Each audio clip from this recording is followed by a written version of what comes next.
Uma pergunta para você. O diabo fala com você? Meu Deus! Não, claro que o diabo não fala comigo. Em nome de Jesus, está queimado isso, né? Assim que as pessoas vão falar, né? Outros vão, o diabo fala comigo? Eu posso lhe afirmar que o diabo fala com você, sim. Com toda certeza o diabo fala contigo. Quase todos os dias. Não, você está errado. Olha, meu amigo, meu irmão, se o diabo não fala com você, algo está errado. Algo está muito errado, porque se o diabo falou com Jesus Cristo, o diabo falou com Jesus Cristo, você sabia disso? O diabo falava com Jesus Cristo quase que diariamente. Falou na tentação do deserto, né? E o diabo também falou na boca de Pedro, que está aqui no livro de Mateus, capítulo 16, e o versículo 22. Olha o diabo falando aqui com Jesus Cristo. Os discípulos, hein? Usando a boca de Pedro. E Pedro, tomando de parte, começou a repreendê-lo, dizendo: Senhor, tem compaixão de ti, de modo nenhum te sucederá isso. Isso aí foi quando Jesus está falando, ó pessoal, eu vou ter que morrer na cruz, vai acontecer isso, vai acontecer aquilo. E aí Pedro, não, Senhor, o que é isso? Não vai acontecer isso, nada disso. Era uma coisa aparentemente boa, né? Que o diabo estava falando na boca de Pedro. Não vai acontecer isso. E às vezes acontece conosco, né? O diabo vem de várias formas falando conosco, né? E aí olha o que Jesus disse, no 23. Ele, porém, voltando-se, disse a Pedro: Para trás de mim, Satanás, que me serves de escândalo, porque não compreendes as coisas que são de Deus, mas só as que são dos homens. Jesus Cristo já tinha falado o que ia acontecer com ele, que era um plano de Deus. E aí o diabo usando Pedro, não é nada disso. Pedro não tinha compreendido nada. E às vezes acontece conosco. O diabo fala conosco. Às vezes o diabo pode estar falando com você até agora. Você está ouvindo a palavra de Deus? Não, é mentira. O diabo está negando tudo, né? A palavra de Deus fala que quando a palavra de Deus é apresentada, vai estar Deus e o diabo, o Espírito Santo de Deus e o Espírito do diabo também, para poder disputar a sua atenção, vamos dizer assim, né? E o diabo, ele vem falando com a humanidade desde os primórdios, falou com Eva lá no paraíso. Ele vem com palavras, propostas boas. Olha, você vai ser isso, você vai ser aquilo, não é bem isso.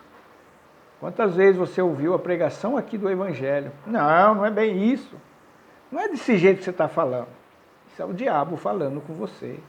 O diabo fala comigo. O diabo fala comigo também.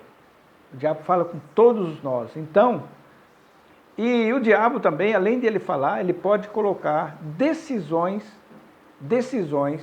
dentro do nosso coração. Foi o caso de Judas. Está aqui no livro de João, capítulo 13, versículo 2. E acabado a ceia, tendo já o diabo posto no coração de Judas Iscariotes, filho de Simão, que o traísse. Nós prega para o povo tudo, e nas nossas reuniões, quando a gente pregava, eu via claramente. Tudo que era falado, parece que as pessoas faziam tudo ao contrário.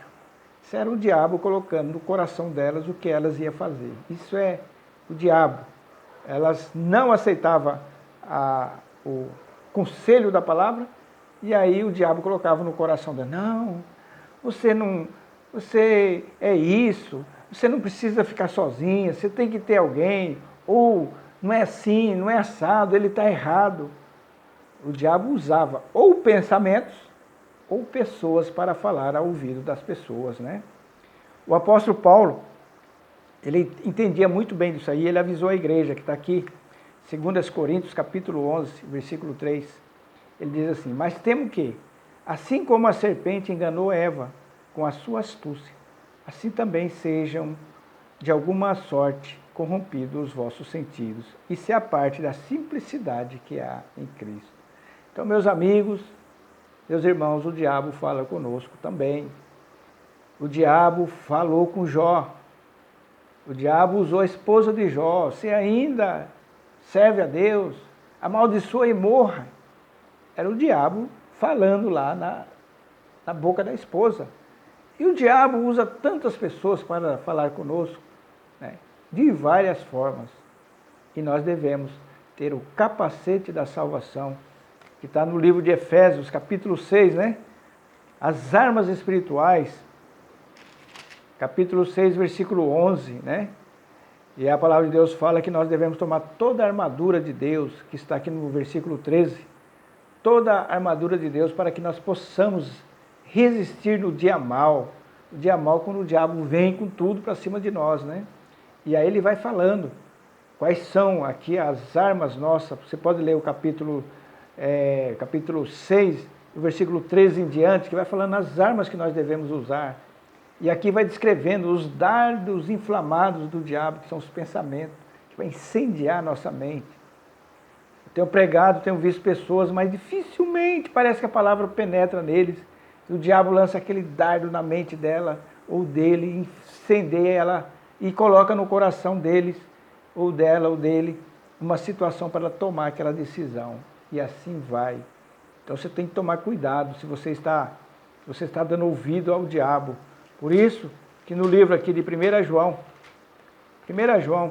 capítulo 4, e o versículo 6, nós somos de Deus. Aquele que conhece a Deus, ouve-nos. Aquele que não é de Deus, não nos ouve. Nisso conhecemos nós o Espírito da verdade e o Espírito do erro, quer dizer, o Espírito do diabo e o Espírito de Deus. Então o diabo fala conosco até o último momento da nossa vida, ele vai falar no nosso ouvido, vai falar na nossa mente. Que você possa aprender hoje. Que o diabo, ele não vem de rabo, de chifre, de tridente, mas ele vem nas coisas mais belas, mais suaves, né? Foi o que aconteceu lá no Jardim do Éden. O diabo não veio como uma cascavel, uma cobra, um animal feio, peçonhento. Ele ficou depois. E às vezes nós pensamos que o diabo vem de rabo, de chifre, nada disso. Ele vai vir de várias formas. Vai vir na forma de um relacionamento, o qual Deus condena aquilo. Vai vir na forma de talvez até um emprego que não convém para o servo de Deus. Vai vir na forma de um negócio para você se associar, que não convém ao servo de Deus. Vai vir na forma de uma amizade que não convém ao servo de Deus. O diabo tem os seus súditos, tem seus soldados. Então fica aqui a nossa reflexão. Tomara que você saiba resistir ao diabo. Por isso que a palavra de Deus fala, resistir ao diabo e ele fugirá de vós, né? Resistir ao diabo é quando ele vem dessas formas, né? Está aqui no capítulo 4 de Tiago, capítulo 4 e o versículo 7. Sujeitai-vos, pois, a Deus, resistir ao diabo e ele fugirá de vós. Então, como é que eu vou resistir ao diabo? Quando eu estou sujeito à palavra. Isso é se sujeitar a Deus. Eu tenho observado que a palavra de Deus tenha vindo para as pessoas, mas elas não se sujeitam. Não é assim. É nesse momento que o diabo vai ter vantagem sobre a pessoa. Que Deus possa te abençoar em nome de Jesus. Amém.